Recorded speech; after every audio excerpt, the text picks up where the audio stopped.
Okay, at first, I would like to share the Wasan poem written by Shinran Shonin. So please join me in Gassho. Please put your palms together.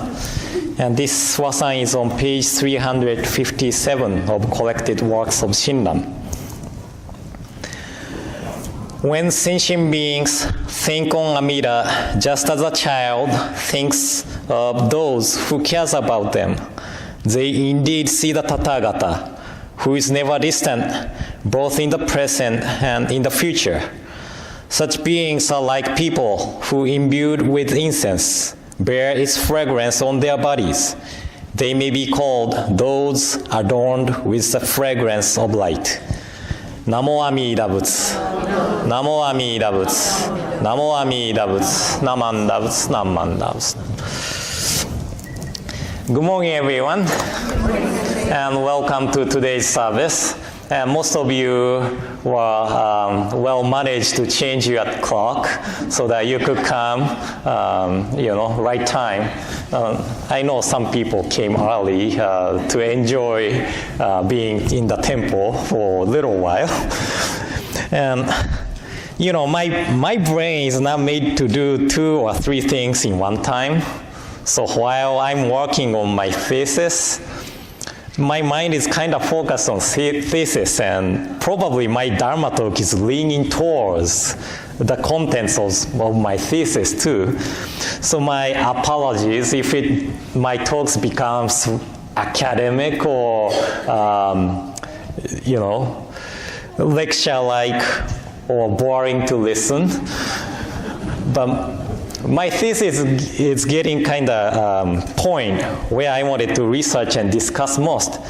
And my thesis is to see what Vasubandhu's intent on creating the treatise on the Pure Land and his expression of his aspiration to be born to the Pure Land as representation on the practitioner was.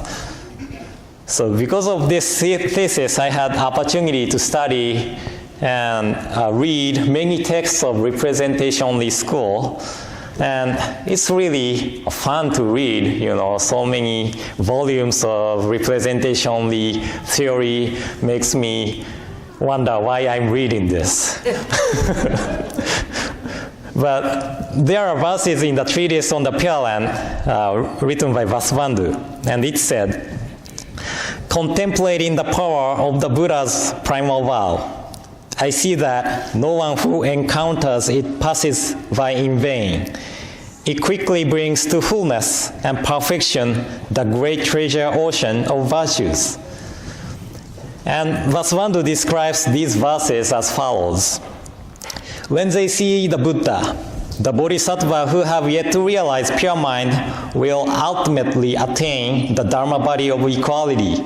They will ultimately realize tranquility and equality like the Bodhisattvas of pure mind or the Bodhisattvas of higher stages.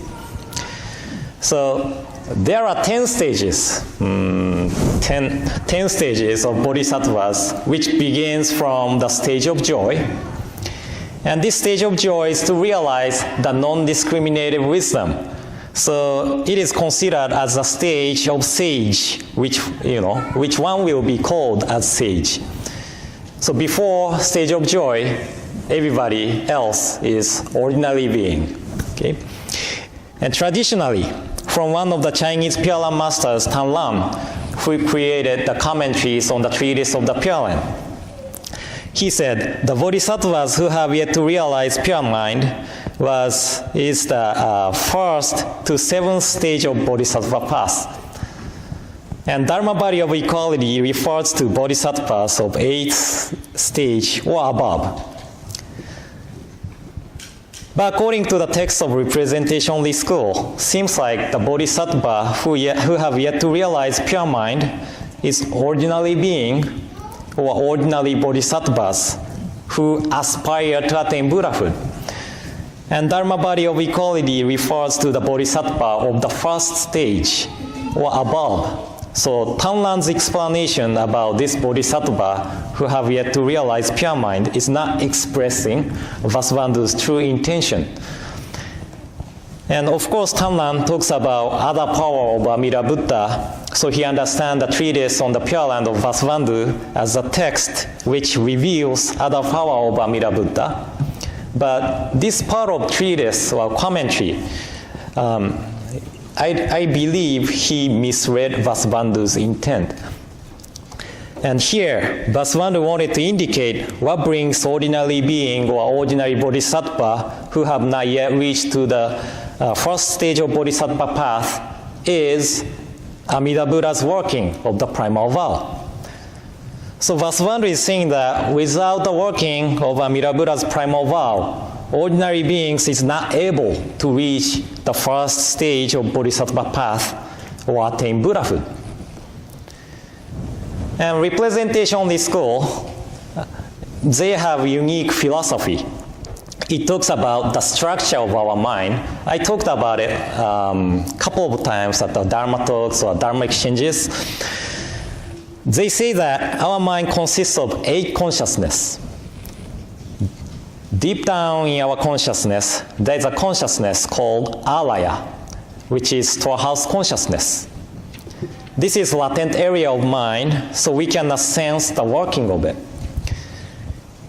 This alaya consciousness stores impressions acquired through experiences, which were sensed through 6 consciousness of visual, hearing, olfactory, tasting, tactile, and thinking. Also, the experiences and impressions go through our ego consciousness called manas, which add values to all the impressions. So these impressions are stored as potentiality, and whenever we see, hear, smell, taste, touch, and think same thing, such as eating udon or eating ramen, it appears to our surface mind as pleasant, unpleasant, or neither pleasant nor unpleasant.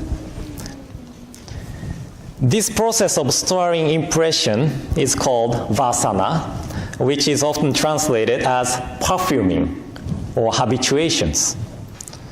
And last week I talked about this at Dharma exchange, and everyone said the word perfuming doesn't make sense. So I used the example of clothes or our body itself imbued with the smell of incense after spending a long time in the room which burns incense. Same as this, what we are doing in our daily lives are perfuming of impressions into our storehouse consciousness. But it goes through our ego consciousness, so our impressions varies by individuals. And it is impure impression because it is attached to our own judgment of good, bad, pleasant, or unpleasant, and so on. In one of the representationalist school texts called Yogacara Bhumi, it talks about transformation of basis, or fundamental transformation. And traditionally, it was understood as practitioners' job to transform their basis from discriminated wisdom to non-discriminated wisdom. That is to reach to first stage of bodhisattva path or attain Buddhahood. And little before Vasubandhu's time, new interpretation of transformation of basis or fundamental transformation appeared. And this new interpretation allowed practitioners to understand the pure impressions directly stored in our deep consciousness.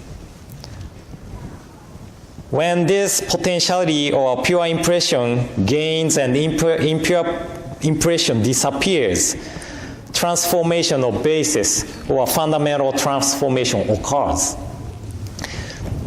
And Vasubandhu, he doesn't use the word transformation of basis or fundamental transformation in his verses or explanation in the treatise on the Pure Land.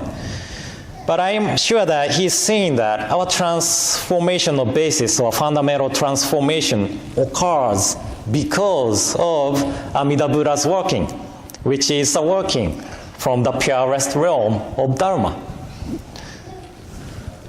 So I was trying to find if there's something similar in Shinran Shongin's writing. And I shared this at the Dharma exchange too, but he wrote on one of the letters and said, "Formerly, you were drunk with the wine of ignorance and had a liking only for the three poisons of greed, anger, and folly. But since you have begun to hear the Buddha's vow, you have gradually awakened from the drunkenness of ignorance, gradually rejected the three poisons, and come to prefer at all times the medicine of Amida Buddha." So by encountering the Nembutsu teaching, our way of lives gradually changes.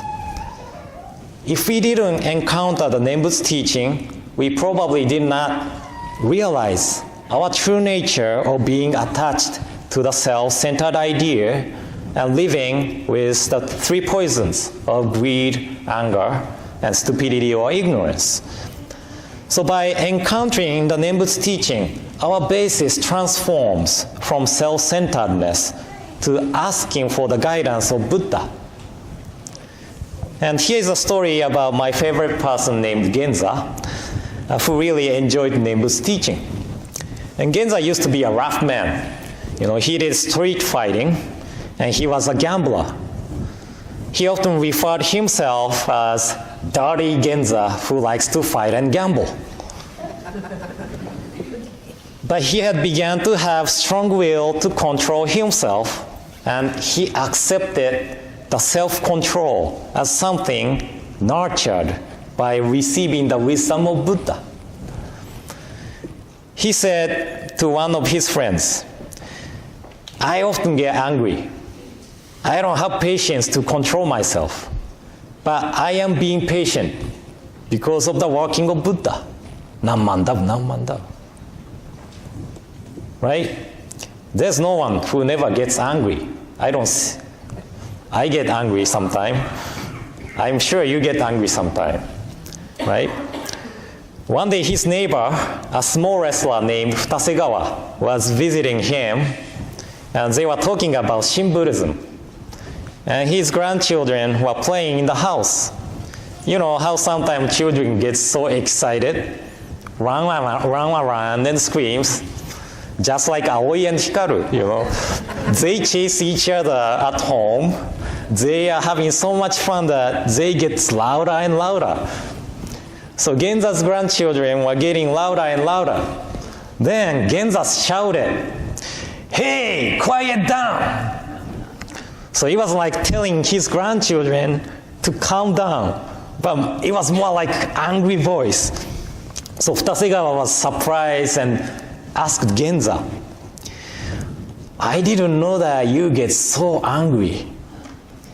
Then Genza realized, it was overreaction to his grandchildren. And he replied to Futasegawa, yes, I get angry. If it was something we borrowed from someplace else, it takes time to come out. But I am being equipped with blind passions. Anger is in here, so it comes out easily. Nammandav. So if Genza didn't encounter the Nembutsu teaching before, I'm not sure what he had done to his grandchildren. He was a rough man who liked street fighting. So shouting to grandchildren might not have, enough, and he might have punched grandchildren or kicked grandchildren. But by encountering the Nembutsu teaching, his way of life gradually changed and came to realize how embarrassing to lose self-control and getting angry.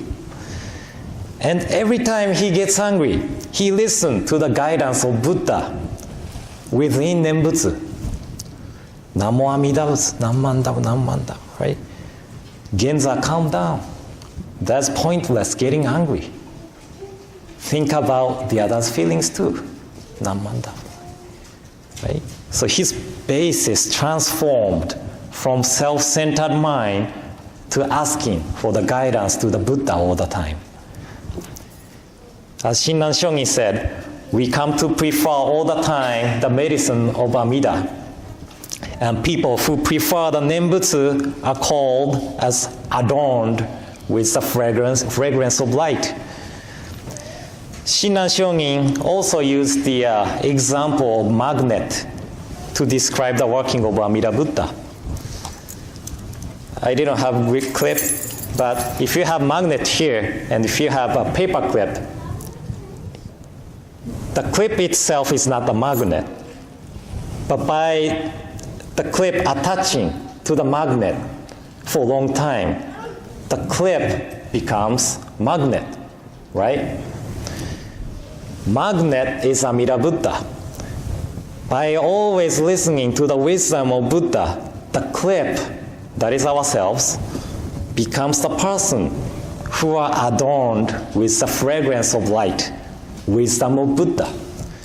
And our daily conduct gradually changes, just as clips becomes magnet, right? Ourselves gradually changes, and finally we become Buddha, right? So today's talk probably was more academic first half. So you had, I saw somebody. But a latter part, I hope it was something helpful to understand what does Nembutsu teaching means to us in our daily lives. And, this idea of transformation of basis or basis of transformation of basis, that is a really important idea of Mahayana Buddhism. So I hope it was something helpful for you. So thank you all for coming today. And in closing, please join me in Gassho. Please put your palms together.